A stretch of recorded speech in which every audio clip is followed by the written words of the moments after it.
The arena was built to shame someone. It rose like a metal bowl under a pale sky filled with tens of thousands of watching faces. Alien nobles sat above, humans below, all drawn by rumor and cruelty. Today was not a celebration. It was a lesson. At the center stood a broken throne. Chains hung from it like dead vines.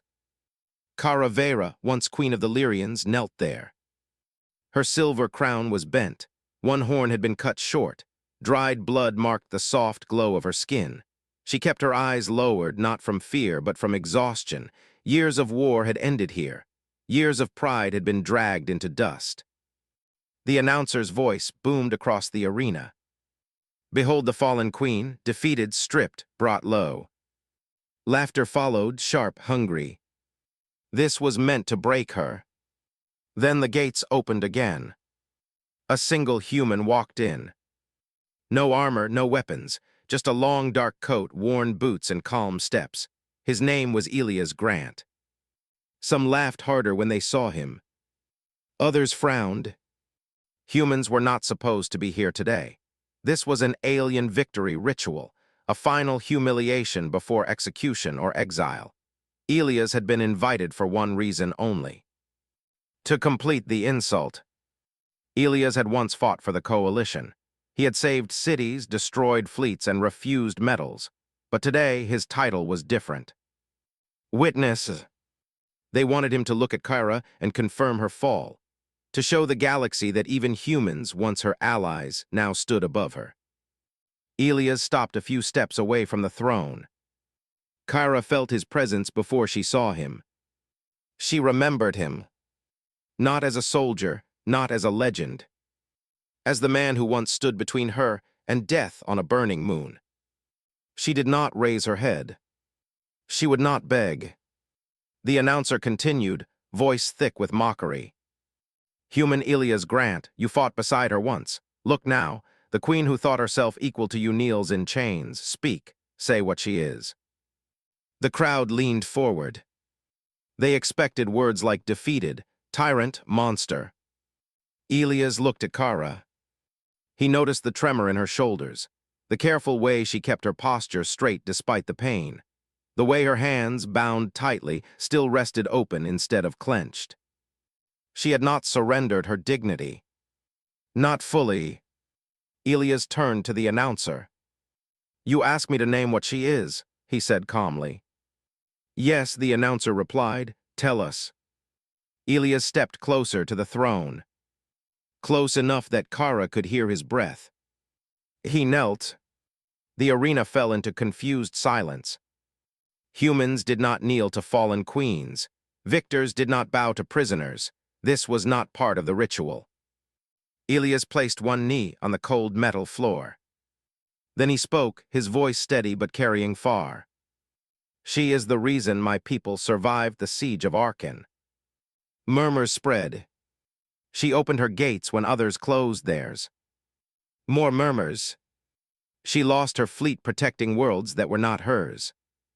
The announcer tried to interrupt, but Elias did not stop. She is not fallen, he said. She was pushed down. Kara's breath caught. For the first time, she lifted her head. Their eyes met. Elias looked at her not with pity, but with respect. The arena erupted in angry noise. This is not your place, human, someone shouted. Guards stepped forward. Elias stood slowly. You wanted humiliation, he said. You chose the wrong witness. He turned fully toward the crowd. You chained her to prove power, he continued. All you proved is fear. The announcer's voice shook. Remove him. But no one moved. Because something had changed. This was no longer about a fallen queen. It was about what a human was willing to do in front of the galaxy. Elias faced Kara once more. Softly, so only she could hear, he said, I am not done. Kara felt something stir inside her chest. Not hope. Not yet. But the memory of standing tall.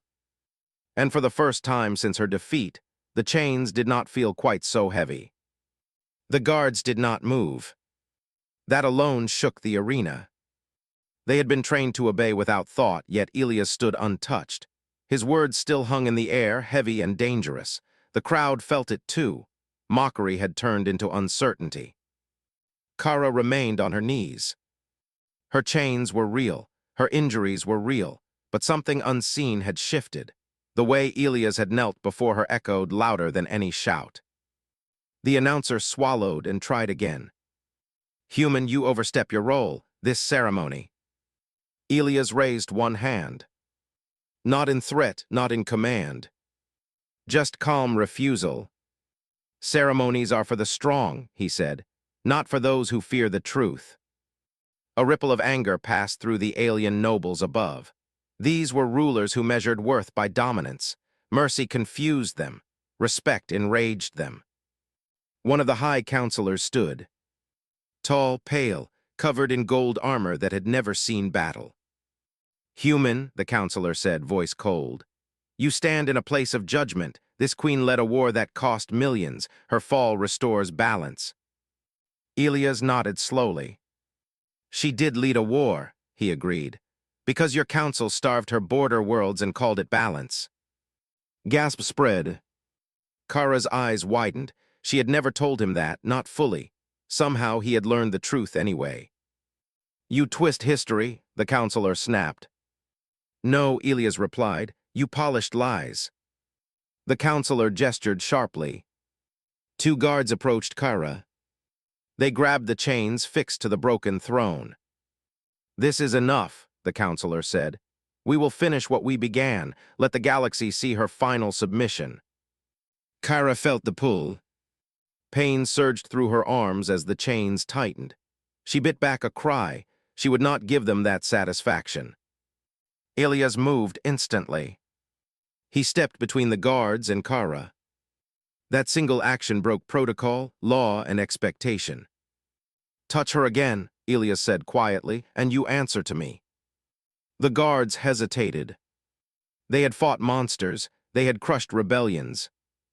But this human did not speak like a man bluffing.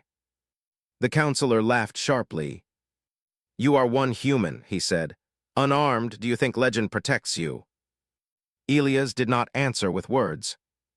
He reached into his coat and removed a small, flat device. Old, scratched, almost forgotten. A coalition beacon.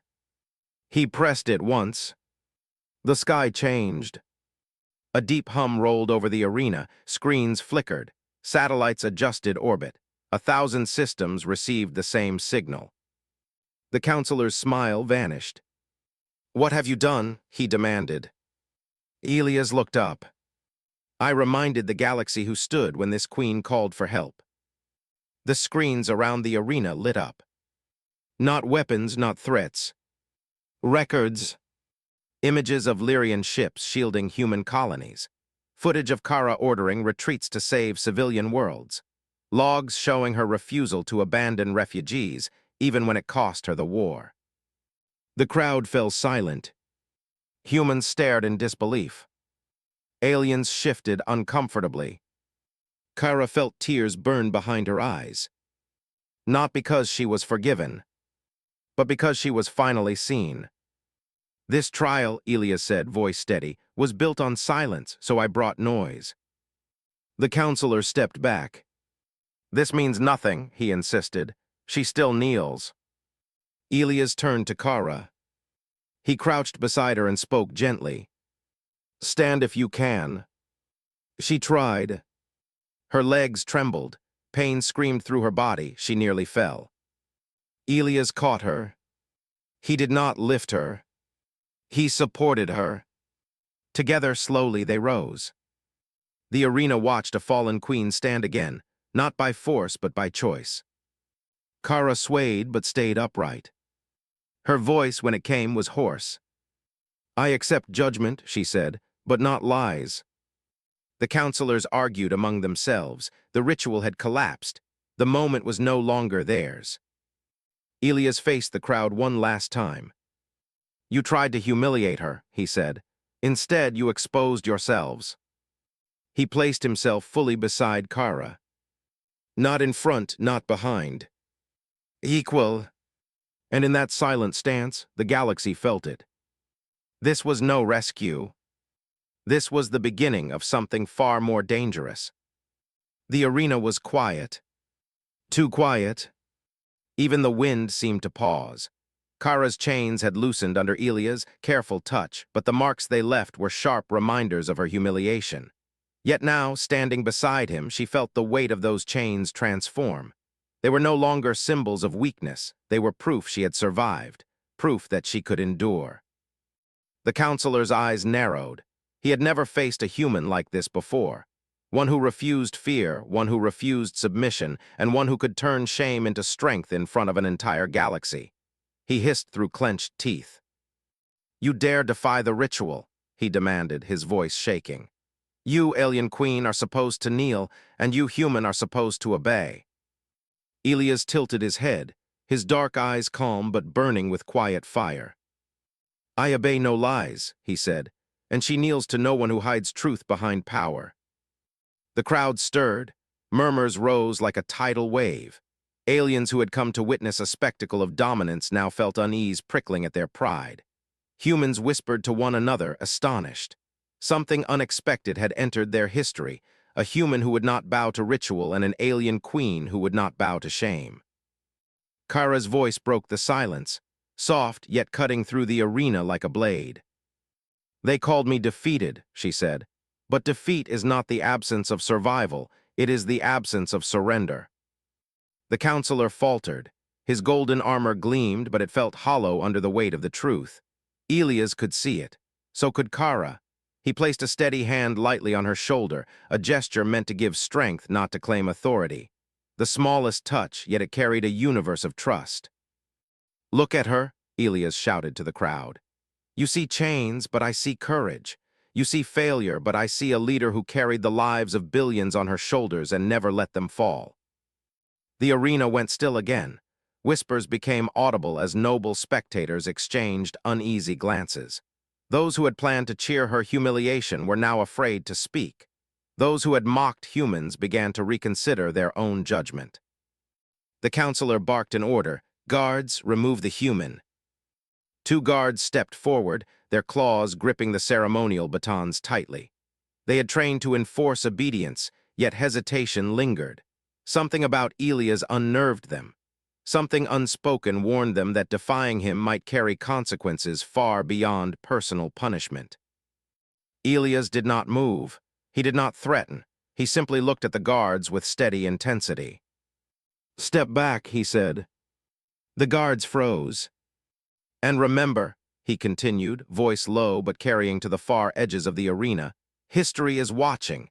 Do not stain it with cowardice." The words were a hammer, unseen yet impossible to ignore. Slowly, the guards retreated. Kara exhaled a breath she hadn't realized she was holding. Pain and exhaustion still coursed through her body, but her eyes burned with renewed determination. She straightened her back fully, letting the light from the arena fall across her scars and burns. She had been broken before, yes, but she was not beaten, not in the eyes of the galaxy. The counselor clenched his fists. His plan had failed. His words held no power. All he could do was watch as Elias and Kara exchanged a glance that carried unspoken understanding. "You see," Elias said softly to her, just loud enough for her to hear, "you are still a queen, not because of a crown, not because of ships, but because you survived and stood when others would have crumbled." Tears pricked Kara's eyes, but she blinked them back. She could feel something she had almost forgotten, pride. Real, raw, unstoppable pride. A murmur ran through the crowd. Nobles who had intended to humiliate her now whispered among themselves. Even a few soldiers lowered their heads in respect. The galaxy, for a fleeting, miraculous moment, was listening, not to titles, not to rituals, but to courage. The counselor's voice trembled now. "You will pay for this." Elias shook his head almost gently. "No," he said. "You will pay for ignoring truth, and the galaxy will remember it." The arena seemed to hum with possibility. Kara's broken throne stood behind her, but it no longer symbolized failure. It symbolized resilience. The fallen queen and the human who refused obedience had shifted the narrative. No longer was she a symbol of defeat.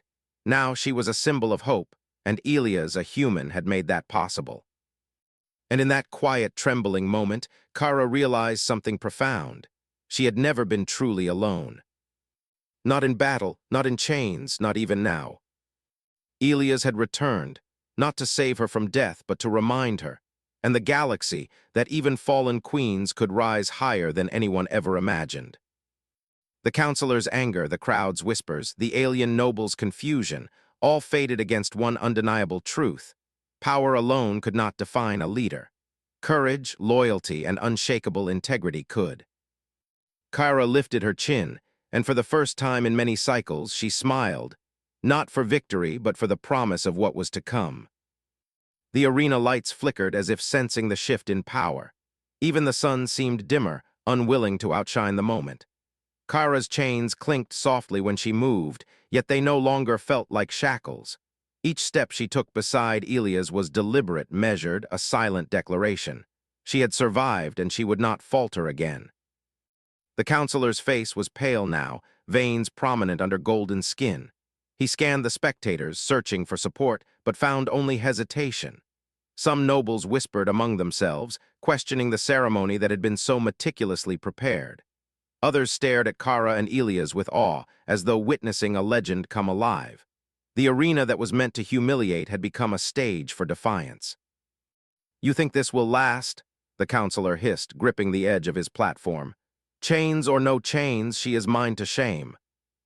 Elias turned slowly, his gaze steady, his voice calm but filled with weight. "Shame is yours to bear," he said. "Not hers. She has already earned what no throne or crown can give you, respect." Kara felt a shiver run down her spine, not of fear but of power. The words were simple, yet they struck deeper than any sword.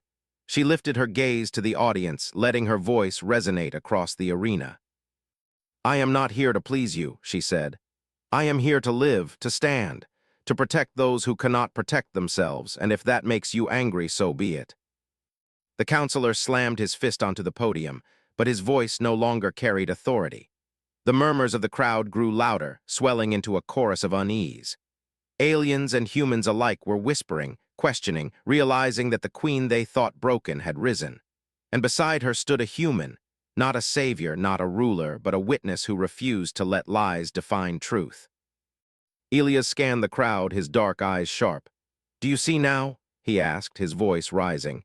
"This is not defeat, this is survival, this is courage, and it will not be forgotten." Suddenly, a ripple of movement surged from the back of the arena. Shadows darted along the outer walls, rebels, exiles, survivors from planets Kara had once protected. They had heard the broadcast, seen the records Elias had sent, and they were inspired. Though small in number, their presence was undeniable. They moved like sparks igniting a flame, eyes wide with hope. Kara's chest tightened. The sight reminded her of why she had fought, why she had endured. She had not survived for herself. She had survived for them, for everyone who had believed in her, for those who still needed a symbol to hold on to. The counselor's anger boiled, yet his hands trembled. His ceremonial guards hesitated, unsure of whether to follow orders or listen to the growing whispers of rebellion. The arena, once a place of rigid control, had become a crucible for change. Elias stepped closer to Kara. He did not take her hand, did not touch her crown. He merely stood beside her, silent, letting the weight of his presence amplify hers. "Do you feel it?" he asked quietly, just for her. "Yes," she whispered back. "I can feel it, the world noticing. The chains cannot hold what they cannot see." The counselor's face twisted with fury. "You are defying centuries of law," he shouted. "I command you to kneel." Kara raised her chin, meeting his glare with unshakable strength. "I kneel only to those I choose to respect," she said, "and you are not one of them." Elia's voice echoed beside her. "History is not written by fear, it is written by courage." For a moment, the arena was suspended in tension. Thousands of eyes, from nobles to soldiers to exiles, were fixed on the pair. Some were frightened, some were inspired, but all knew one thing: the story had changed. The fallen queen was no longer fallen, and the human who had come to witness her humiliation had transformed the moment into something unforgettable. Kara's chains, once symbols of disgrace, now shimmered like steel kissed by sunlight. She took a slow step forward, then another, each one deliberate. The crowd held its breath. Elias matched her pace, his eyes never leaving hers.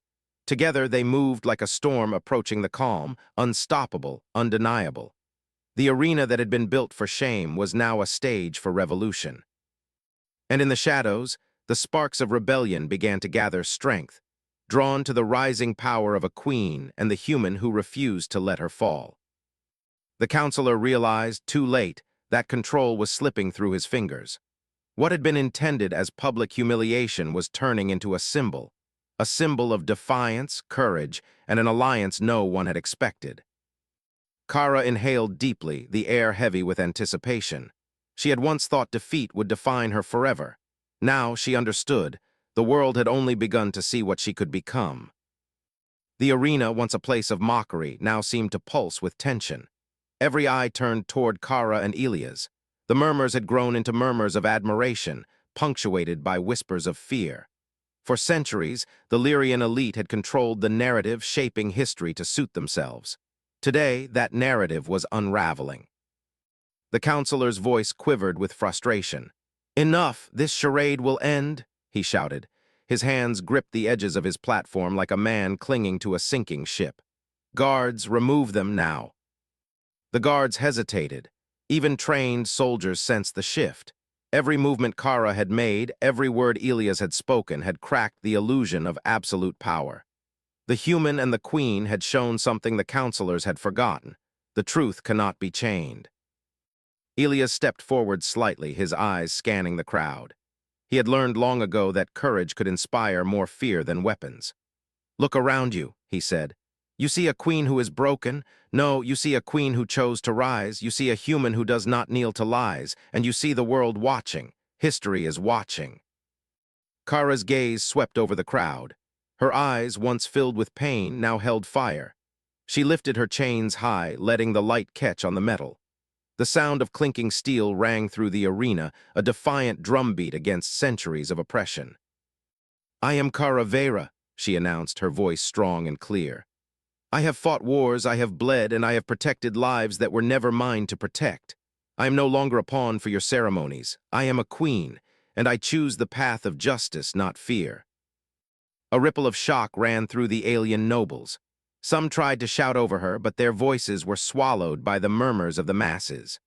Soldiers, who had once prepared to enforce humiliation, now faltered, uncertainty clouding their discipline.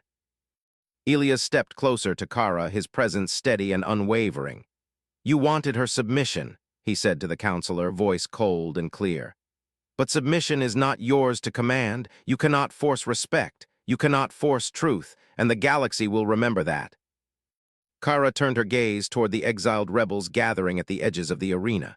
Their numbers were small, but their courage was immense. They had come, inspired by the story Elias had broadcast, ready to stand behind her. The queen's heart swelled, not with pride, but with purpose. She realized she was not alone, never had been alone. Her people, her allies, and even humans who believed in justice were watching, waiting to act. "Chains do not define me," she said. "Fear does not control me, and lies will not bind me." Her voice, though raw from exhaustion, carried like a banner in the wind. The counselor's face twisted in rage. "You will all pay for this insolence," he bellowed. But even as he shouted, the uncertainty had taken root among his supporters. The arena was no longer a place of dominance. It was a crucible of awakening. Elias did not flinch. "Power held by fear is fragile," he said. "Power held by truth is unbreakable. You have learned this too late." The rebels at the edges of the arena stepped forward, no longer in hiding. Their footsteps echoed through the metal floor, a slow, deliberate march. Each one was a statement, a reminder that strength was not always measured by chains, crowns, or fleets, but by courage and conviction. Kara's chest heaved, but her posture did not waver. She raised her hand, signaling the rebels to join, and together they formed a silent wall of defiance. She looked at Elias and nodded slightly. He understood without words. The counselor's grip on his authority was slipping, the weight of truth pressing down on him. The arena's atmosphere had shifted completely, from spectacle to reckoning. Kara and Elias had turned the tide without a single blade drawn. The power that was meant to humiliate had ignited a spark. For the first time in cycles, Kara felt the full weight of her strength. Not as a queen of fleets, not as a ruler of planets, but as a symbol, living proof that resilience, courage, and integrity could elevate even the fallen higher than any throne ever could. The murmurs of the crowd grew louder, not in mockery, but in recognition. Whispers became voices, voices became chants. And amid the noise, Kara understood. The moment of shame had passed. What remained was a new story. A story of defiance, of honor, and of an unexpected human who refused to let history forget the truth. Elias glanced at her, eyes steady, voice calm. "We have only just begun," he said. Kara nodded, feeling a surge of unspoken promise. The arena might have been built to crush them, but together they had turned it into a stage for redemption. And somewhere in the shadows, the first sparks of rebellion were igniting. The arena had transformed. What had been a stage for humiliation now thrummed with tension, hope, and fear all at once. Kara's chains clinked softly as she moved, a sound that no longer spoke of defeat, but of endurance. She stood taller than before, her shoulders square, her chin lifted. Elias matched her stride, silent, steady, a calm shadow beside her that carried a weight no one could measure. The counselor's golden armor gleamed under the harsh lights, but it felt hollow. He was surrounded by guards, advisors, and nobles, yet his power seemed to evaporate with every word Kara spoke. The whispers of the crowd had grown into shouts, some out of admiration, some out of defiance. The plan to humiliate a queen and assert dominance had crumbled. "You think a few words can undo centuries of control?" The counselor snapped, his voice brittle with frustration. "You, human, and you, alien queen, will answer for this insolence." Elias didn't respond with anger. He didn't need to. One step forward and the arena seemed to shift with him.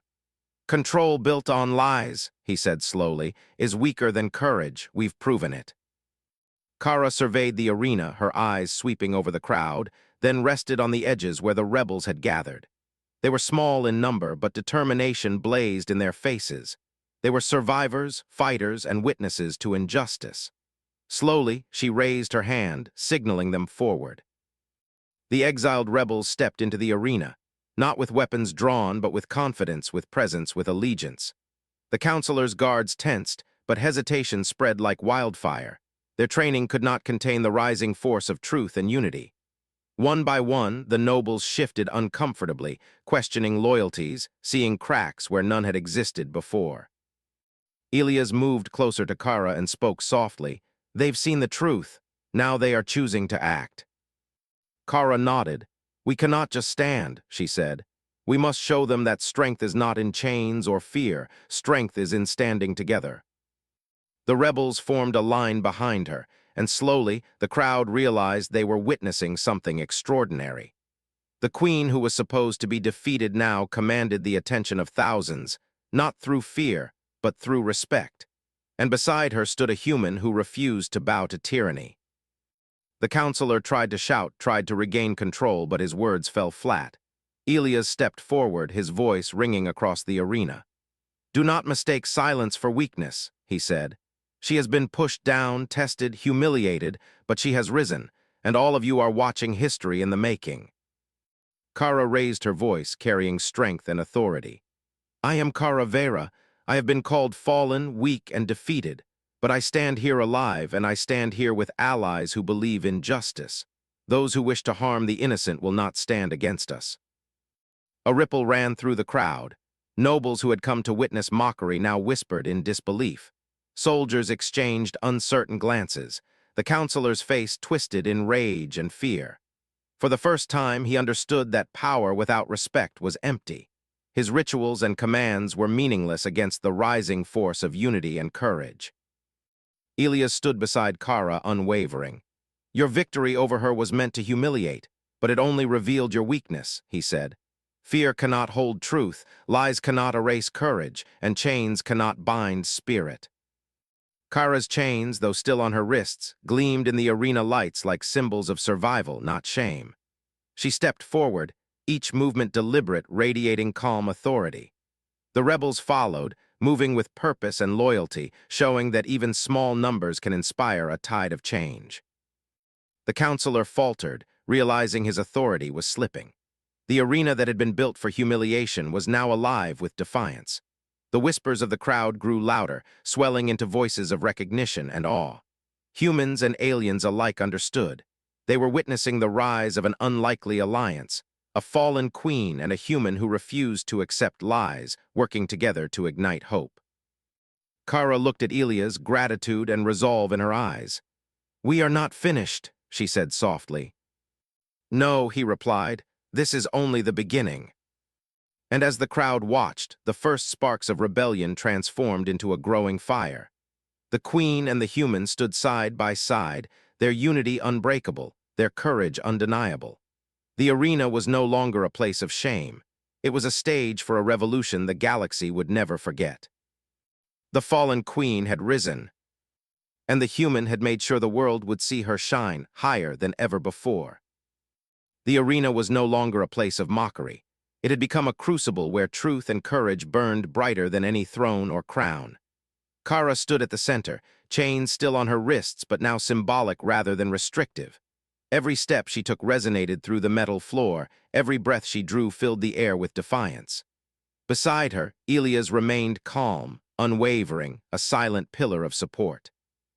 Together, they were no longer just a queen and a human. They were a symbol that rippled across the galaxy. The counselor's face twisted with fury. He had commanded, threatened, and schemed, yet nothing could undo the reality that had unfolded before him. His authority had evaporated in the light of truth, leaving him exposed and powerless.